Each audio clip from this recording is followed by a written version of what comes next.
to Shelf Life. This is Simran, and this is my podcast, Shelf Life, where we talk about books, their philosophies, but most importantly, our personal relationship with the book. Merry Christmas!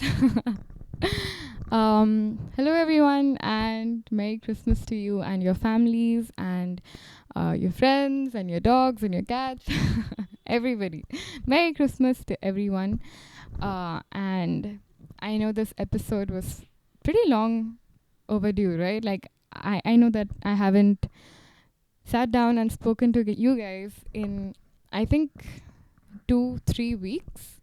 Yeah, there's been 2 poetry project episodes. If you haven't checked them out, you can always go ahead and do that.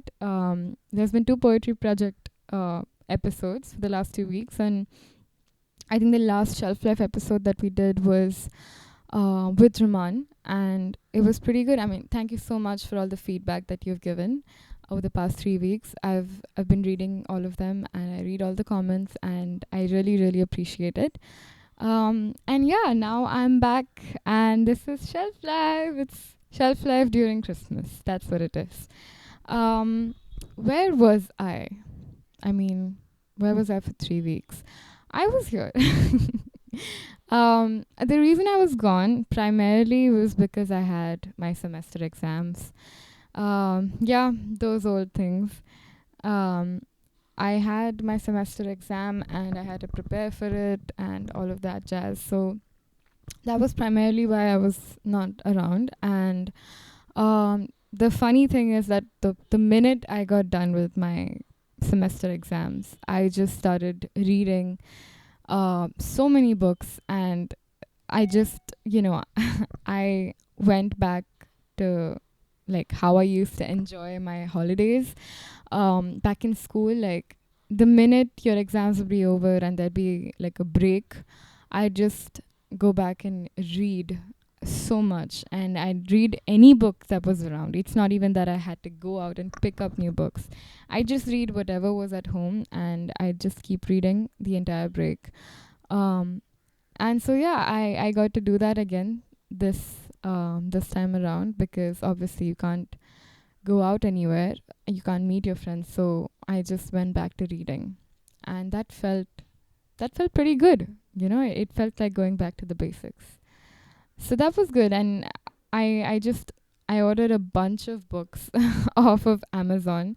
Yeah, that's what I do. I think the only thing that I order online, I think, besides very recently, besides just skincare stuff, I think it would have to be books. I spend a lot on books.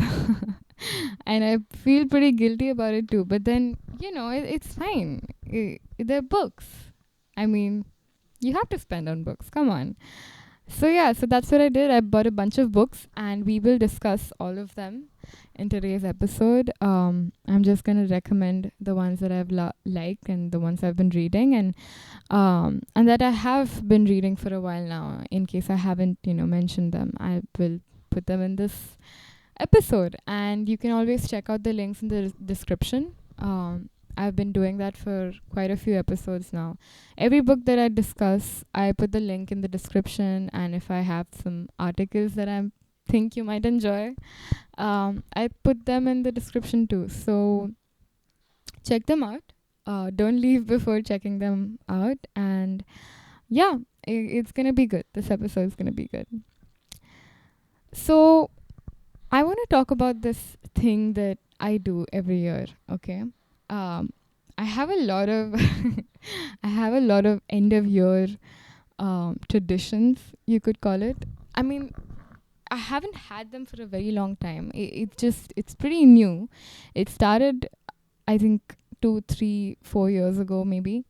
And it's very interesting because I reserve this time of the year for all the reminiscing that I want to do, that I'm in the mood for. I reserve all of it for this time, for Christmas and for the period between Christmas and New Year's. So I do all of my thinking and rethinking and meditating around this time, and I go back to every every major event or any major change that has happened, and every year brings with it something, right? There's always something that has happened new, or something old that might have, works back into your life. Who knows? Like, there's always something big that kind of defines that year for you. And I always have that. I always have something or the other that's like this defining thing. Mostly it's, more than one, but for a lot of people, it could be some one thing. And so, what I started to do was that in all this meditating and all of this thinking and rethinking, I started a tradition of my own where I think to sum up the entire year, um, I try to sum it up in one word. I try to sum up everything that I've learned and everything that I've absorbed, everything that I've let go of, even. Um, and every change, every event, everything that I've gone through in the past year or experienced in the past year, I try to sum all of it up in one word. And it's funny because recently this has come under a lot of uh, this tradition of mine has come under a lot of, I wouldn't say criticism, but tension. Where I was talking to a friend of mine recently, and he said that it's probably not the best thing to do because to homogenize an entire year, to homogenize 365 days, and all the events that happen in all of those days, and putting and using like an umbrella word for all of it, could be pretty harmful. It could be just very parochial in a way, which honestly I understand. I accept that point of view, and I completely, I'm not averse to it. I have considered it, but I think it's just something that I enjoy doing. I think it just makes me think about everything and go back and revisit a lot of events, right? So I think just for that purpose itself, I think I really enjoy this experiment. And that's why I wanted to introduce you guys to it too. I mean, maybe some of you already do it. I mean, I'm not saying that this is some ingenious idea that I came up with. But yeah, I'm sure a lot of you have these end of year traditions of your own, and I would love to know what they are. A lot of people have this thing where they, spend a lot of time doing self care. So they have, whenever they have a break, they will spend weekends doing just taking care of themselves, and they dedicate that time to it. A lot of people journal, especially around this time. Like, they probably don't journal around the year, but I mean, they journal come year end. So a lot of people have their own traditions, which is wonderful. Um, but this is mine, and I would love if some of you could maybe take something from it and try it out for yourself. So yeah, this is my tradition, and I think after a lot of thinking, after a lot of deliberating on this matter, I think I finally come up with my word for the year. I think I have. Um, and I think that I think my word for the year would be learn. And I'll explain why. But I think just to give some background, my word for last year was try. And this year it's learn. And I don't know what it will be for the next year, and I'm hoping something good always. But this year it's learn. And the reason why it's learn is because I think it goes without saying that 2020 has been a strange year for everybody around the world, right? In a lot of ways, more particularly in one way, which is COVID-19, and everything that comes with it. The lockdown, the tragedies, the fear, the uncertainty, the upheaval, the chaos. Um, the loneliness, the isolation, the the grief, and also some silver linings. So I guess 2020, I mean, not just on an individual level for me, but for everyone around the world, has been a very difficult year to describe, very difficult year to categorize. It's just been something in itself, some sort of weird um, voodoo magic year. And it's a year that obviously nobody saw coming. I mean, I obviously didn't. With all the changes that have happened, with all the twists and turns that this year has taken, obviously didn't see it coming. Not even in my wildest dreams would I have imagined anything like this happening ever. Um, and that's saying a lot because I watch a lot of Black Mirror and a lot of dystopian shows. But yeah, I would have never, ever thought something like this would happen. But it has. And I think obviously for a lot of people as well, it's brought a lot of good things. It's brought a lot of good changes. It's brought a lot of, um, you know, re-examination of what they think is valuable and not. I think the entire meaning of the word value has changed. We've learned what we value honestly. I mean, true to the core, what do we really value?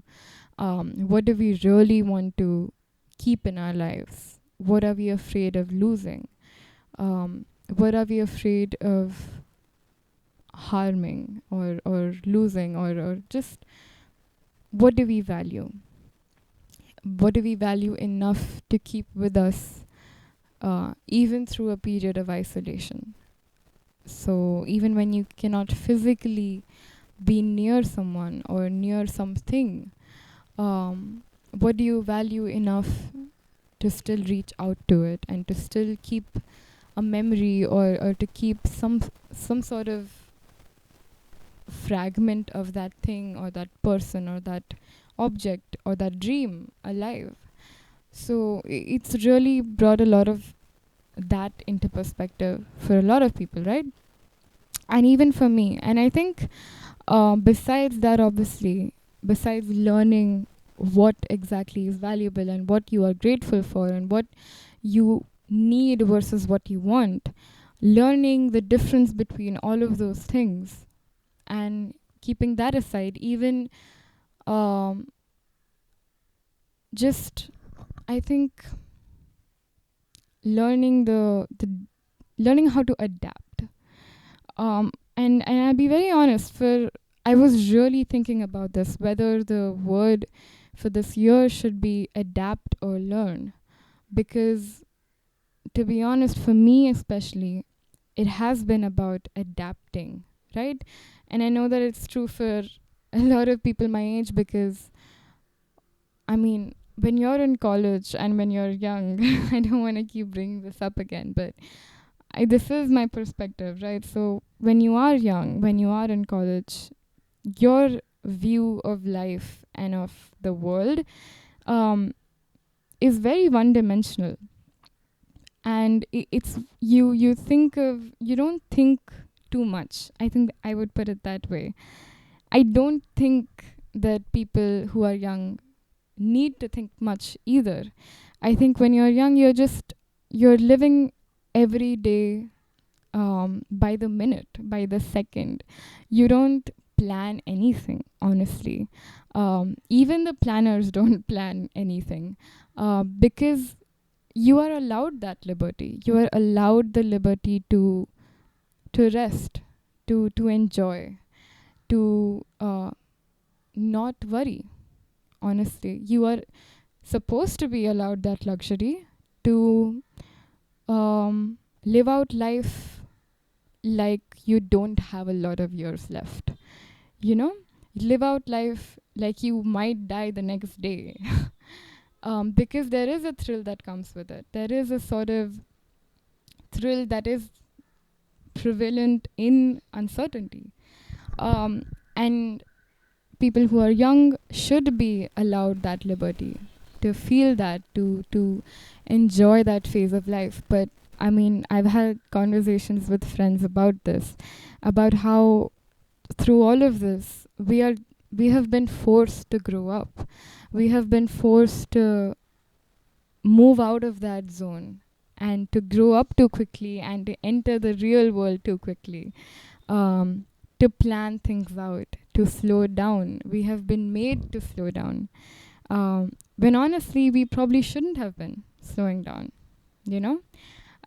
We have been made to confront uncertainty in a way that we probably would have never done it. So it is quite sad that we don't get to have that time where we don't have to worry, we don't have to plan, we just have to live. And it's not just the pandemic, it's obviously a lot of things. It's, you could say a lot of socio-political movements have forced people to grow up.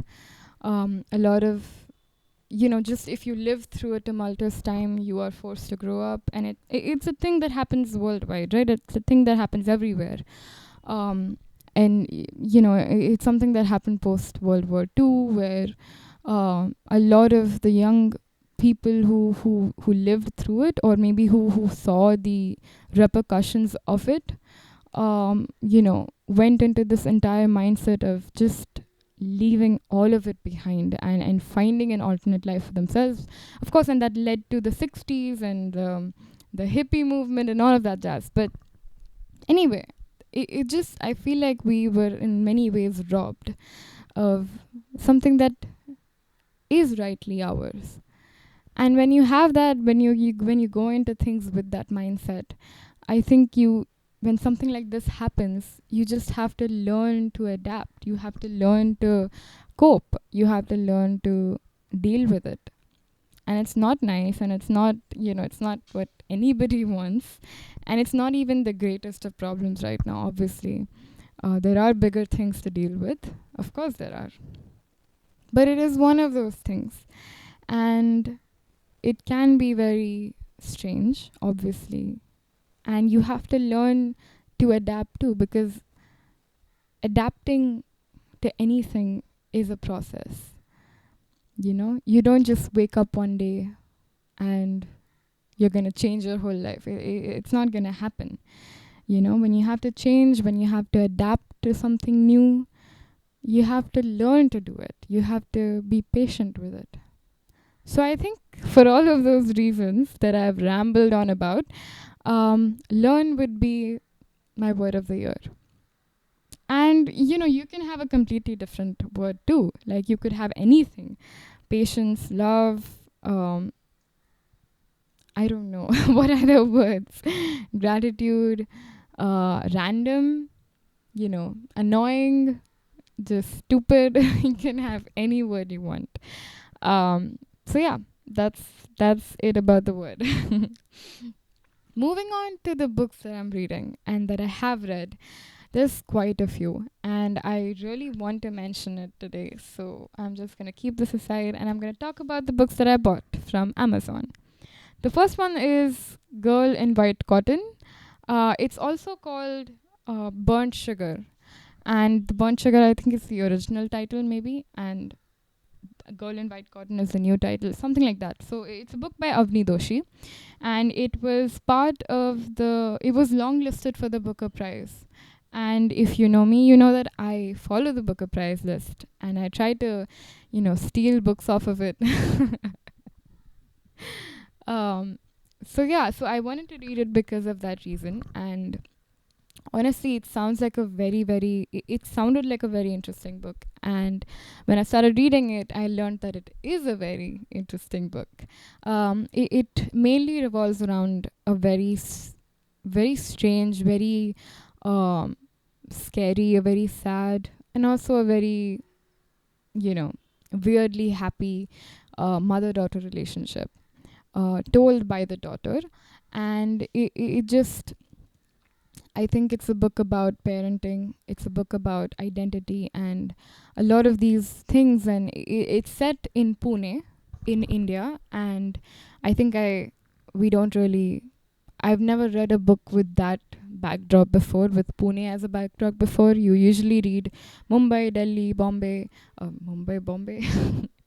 You read Mumbai, Delhi, Bangalore, or maybe even the Northeast. I read Janice Barrett's book, and that was great. But yeah, you don't read. I mean, I've never read Pune as a backdrop before, and it's very interesting because I wanted to know if there was some sort of difference in the way, um, you know, in how Pune would act as a character versus how Mumbai acts as a character. Because I've always found it very intriguing. These are very close, these are spaces that are very close to each other. But just I wanted to know what the difference might be. So started reading it for that reason, and it's very, very interesting. It's very easy to read through, very easy prose. And yeah, just read it because it's a pretty it's a sad but a very real book. You know what I mean? So, Girl in White Cotton for you. The next one that I ordered was a book called The Wishmaker by Ali Sethi. And if some of you don't know who Ali Sethi is, he is the most beautiful and the most intelligent man on the planet, and I will not change my mind about it. Uh, I am I have become an Ali Sethi fan after listening to his rendition of ghazal. So he's also a singer. He sings old ghazals, like he presents a new version of it. He's got a wonderful voice, and I listened to an interview of his where he was talking about the beauty of ghazals and the history of ghazals and why it's relevant and why he makes music that is considered dead in this era. But yeah, I fell in love with him when I was listening to his music and all of that, and I realized that he's also an author. He's written a book, and it's not an autobiography. Like, it's not just one of those non-fiction books. It's an actual it's an actual fictional book that took a while to say. So the Wishmaker is, I think, mostly uh, related to his life, but that's just a wild guess. And it's about this young boy growing up in Pakistan and just the interactions that he has with his family, with his government, with the people of his time. And he also, he goes abroad to study. He goes to the US to study. So, the kind of challenges that he might face and what he goes through, his relationship with his identity is a huge part of the book. His identity as a Pakistani man living through a turbulent time. So it's a very interesting book. Again, never read a book with Pakistan as the backdrop. And honestly, I don't think a lot of people have, because I think, we are made to hate everything Pakistan. And I think, we are just devoid of a lot of literature that comes from there, which I don't think we should be, because, I don't understand why we need to be devoid of it, regardless of the political differences. So I think I would just encourage you to read this book for that reason itself. Just read it because it is something new that we have never been exposed to, and it would be very interesting to see and to learn the Pakistani side of things. So yeah, so that's these are the two books that I recommend. The other books that I bought was, I don't want to pick it out, but yeah. The other book is Queen of Jasmine Country by Sharanya Manivannan. I don't know if I spelled that name right, but I'm sorry if I didn't. Queen of Jasmine Country is a very interesting book again. I think I found it, I was probably listening to a book podcast, and I think it was mentioned there. And I think the name in itself really intrigued me. And I think it was listed for one of the prizes. I'm not sure if it was JCP or it was not the Booker Prize, but I think it was JCB. I'll let you know. And it was shortlisted or longlisted for one of those, and I think I found it out that way too. And the name really attracted me to it, and the cover, obviously it's a very pretty book. You know what, I'm just gonna show it. It's extremely pretty. Like, how do you not buy a book that looks this pretty? Like, you should judge a book by its cover then. So yeah, I just bought it because A, the name, and B, the cover, and also because I read the abstract, and it's about the narrative is very, very interesting because it is about it's set in 9th century, um, you know, Madras, and um, it talks about, the culture of ancient Tamilians who lived in that era, and just the narrative goes very haywire. I don't want to say haywire, but it goes from one end to the other. It jumps around a lot. And it's mainly about this one little girl who was born in a family where she's raised by her father, and I think there's a lot of socio-political events that happen around her that shape her, and it is her story, said by her. So I think I haven't gotten too much into it as of now, which is why I'm still like, I'm not completely sure about how it goes, but I really want to read this. Like, it's my um, it's my next book after I finish, uh, Burnt Sugar and The Wishmaker. So this one is on the list. That's Queen of Jasmine Country, and it's by Sharanya Manivannan.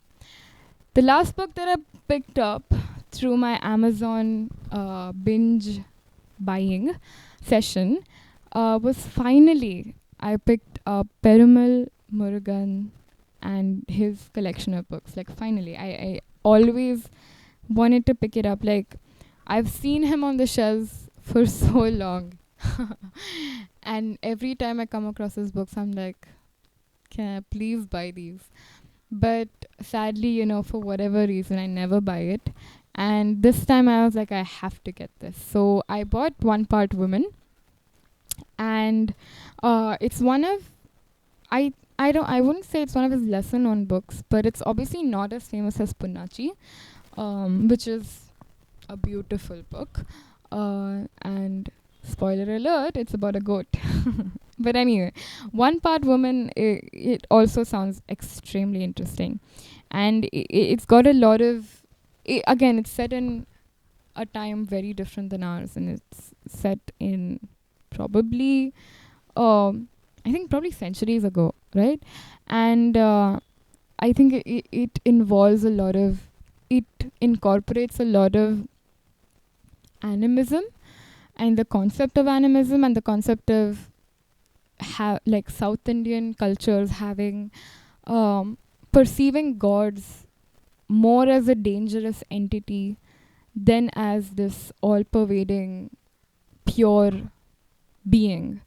And this is the thing, I mean, I read it even as part of my sociology course, where it is a legitimate thing that South Indian cultures are more accepting. I wouldn't say accepting. South Indian cultures have a tradition of perceiving gods and goddesses as dangerous beings that need to be feared, and that also need to be pleased constantly.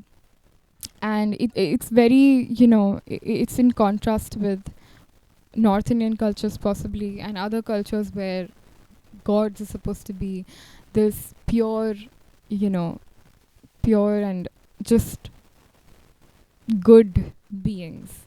So yeah, again, it's very interesting to read that perspective. It's very interesting to know what that might be like, because it's not something that we are exposed to again in the mainstream culture.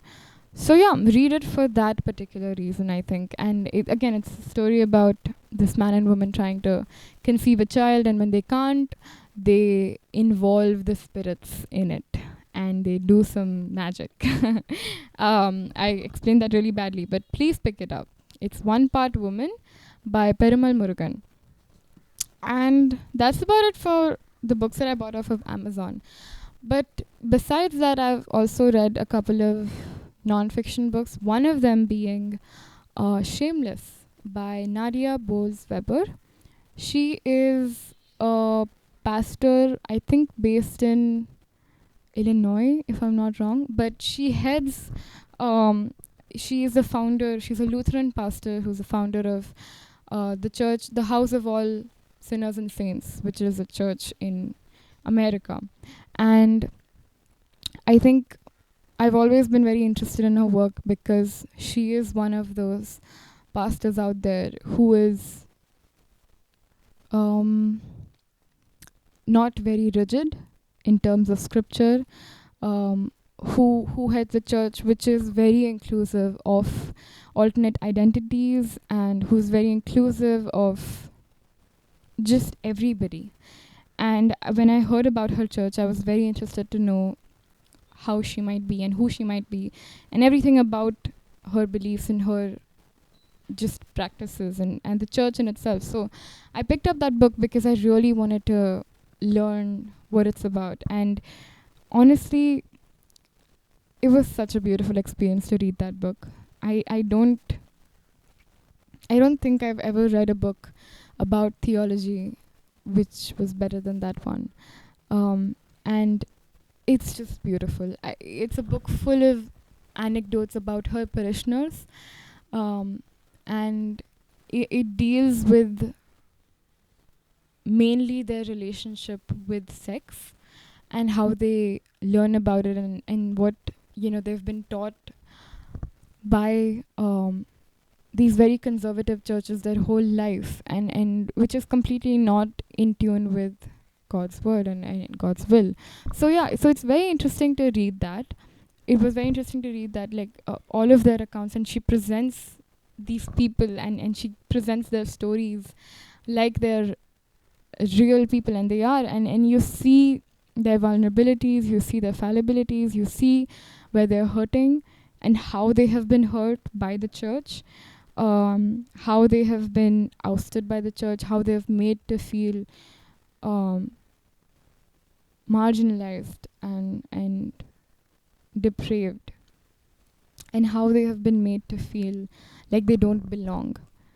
And the church that Nadia leads, it's full of people who have been made to feel like they don't belong, who have been made to feel like God wouldn't accept them. And she takes all of them in and she presents their stories, and she has a lot to say. And I think even if you're not someone who possibly believes in Christ or believes in God, I think you should just read it for the fact that there are some really wonderful stories that are presented there. And of course, trigger warning, a lot of them about self-harm, about abuse, about homophobia. But again, these are just beautiful stories. And when I read them, I it was a process of healing for me as well, because just reading those stories and learning how these people have managed to heal themselves and at the same time maintain that relationship that they have with God, regardless of how the church may have treated them. It was very interesting to read and very, very beautiful. So yeah, I would 100% recommend this book. It's called Shameless by Nadia Bolz. So please read it, and I would love to know what you have to think. I think I will be doing a complete episode on it as well. I really want to I want to explain that book better to you and unfold that book with you. So that's about it. Anyway, that's that's it for this episode. And we've talked about a lot today. We talked about our year, we talked about books that we've read, we talked about just life in general. And I also want to mention here that it's been 6 months since we started Shelf Life. It's been 6 months of building this community and trying to get people to read more, and even if not read, just talk about their experiences and their stories more. So it's been a really, really beautiful experience for me. And I couldn't be more grateful for it. So, yeah, I think shelf life is one of the most precious things that have happened to me this year. And it's taught me so much. I have learned a lot again from shelf life and from doing this every week, planning it out, being patient with it, and not getting all up in my head. So yeah, I'm very, very thankful to my family for putting up with it. For Sachi, for my sister who's produced it and who's really, really been, who's, I think without whom this podcast obviously wouldn't be there. Like, she is the backbone of it. So I'm extremely grateful for her and everything that both of us have achieved through this podcast and even otherwise through music, through everything, So I am very, very grateful for everything that has happened this year, and I am grateful for you. So I will I can't wait to continue on this journey with all of you who are watching and who write to me and who just tell me what they think, everything. I'm very, very grateful. So Merry Christmas to you. Happy holidays and Happy New Year. I hope you had a wonderful year. However insane it might have been, I hope you found pockets of happiness. And, even if you didn't, I think the fact that if you've made it this far, if you've made it through this year, through all of the insane things that have happened, if you've made it here, congratulations. And you should be very, very proud of yourself for that. And, I can't wait to continue. And I can't wait to take everyone along with me on this journey. And we're going to see where we go from here. We're definitely not going to see me next week because I'm taking a break. I'm taking a break to study and to read more and all of those things. So I'm going to see you first week of January. We're going to start completely fresh. And we're going to come back reading a lot, hopefully, having read a lot. And we're going to keep telling stories. We're going to keep doing that, and we're going to find life's greatest joys and tragedies through it. So thank you so much for tuning in. This is 2020 signing off. I'm going to see you very soon. Thank you so much.